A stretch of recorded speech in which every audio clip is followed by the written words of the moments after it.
नमस्ते दोस्तों और हमारे प्यारे दर्शकों, हमारी वेद यात्रा में आपका स्वागत है। पिछली वीडियो में हमने ज्ञान के सबसे बड़े सागर ऋग्वेद की कहानी को जाना और समझा था। अगर आपने वो वीडियो अभी तक नहीं देखी है तो नीचे डिस्क्रिप्शन में दिए गए लिंक पर क्लिक करके उसे जरूर देखें। आज हम उसी यात्रा को आगे बढ़ा रहे हैं और बात करेंगे दूसरे सबसे महत्वपूर्ण वेद सामवेद की। अगर ऋग्वेद ने हमें शब्द दिए थे तो सामवेद ने उन शब्दों को धुन और संगीत दिया। आइए जानते हैं कैसे सामवेद ने हमारे ज्ञान को एक मधुर गीत में बदल दिया।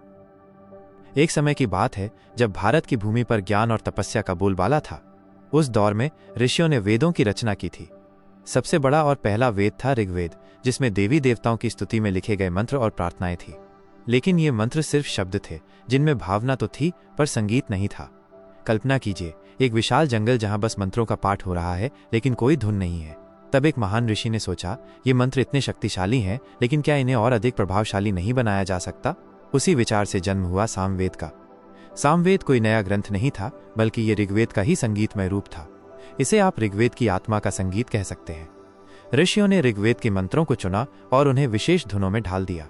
ये धुनें साम कहलाती थीं। इन धुनों को इतनी खूबसूरती से बनाया गया था कि जब कोई इन्हें गाता था तो ऐसा लगता था मानो पूरा ब्रह्मांड एक साथ झूम रहा हो। सामवेद का मुख्य उद्देश्य यही था कि यज्ञ और पूजा पाठ के दौरान इन मंत्रों को लयबद्ध तरीके से गाया जाए ताकि पूजा का प्रभाव और भी गहरा हो सके।